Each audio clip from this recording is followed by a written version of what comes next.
Hundreds of kids have unsure futures tonight after our investigation found an accounting error with the state. They have actually spent too much money, Medicaid money, on therapy and are changing policies because of it. You know, for foster kids, it means unsure futures. That's the subject of tonight's Vegas Lost with John Trainer.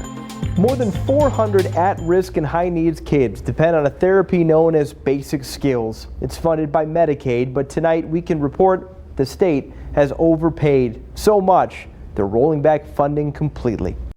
Robert Nalen is fighting for the program he says changed his life, a program that is at risk of funding cuts and confusion. If I wasn't in specialized foster care, I don't know how good I would be. I don't know where I would be right now. Nalen is 18, a Millennium Scholarship recipient now headed to college. But just a few years ago, his life was headed in a much different direction.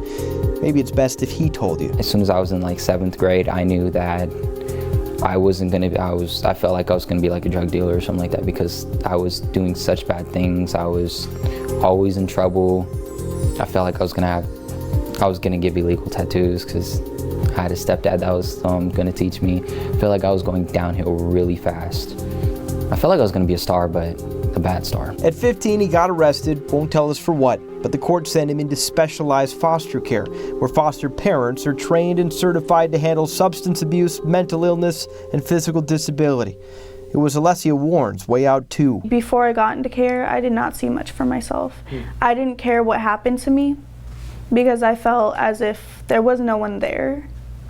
And that it changed after I got into foster care. Warren was adopted at 5 from Russia, but her adopted parents divorced years later. Warren became withdrawn and aggressive. What do you think was the moment where you said, I'm gonna give this a shot?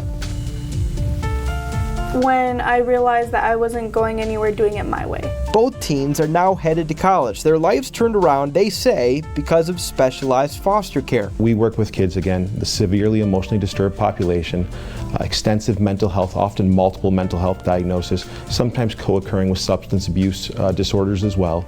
And those are the kids that we work with. Dave Doyle is a foster parent. He's also the operator of Eagle Quest, one of the largest specialized foster care companies in Nevada. They employ caseworkers, train parents, and offer therapy and programs to foster kids.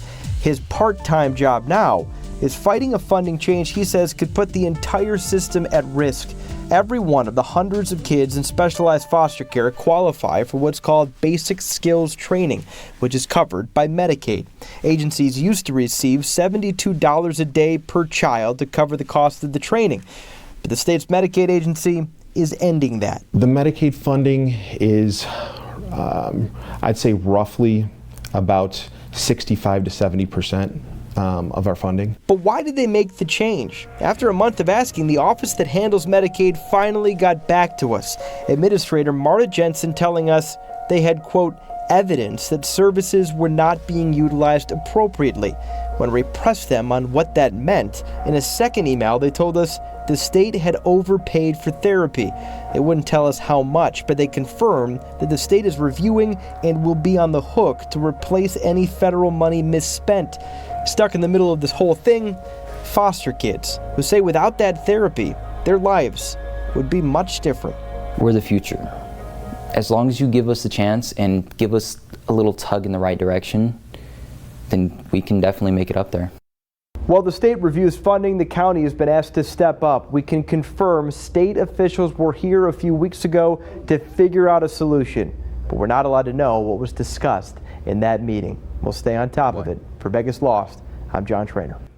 And as he does that, he wants to hear from you on the stories in this series. And if you have ideas for John to check out, you can send them over. The email address for that, vegaslost@news3lv.com.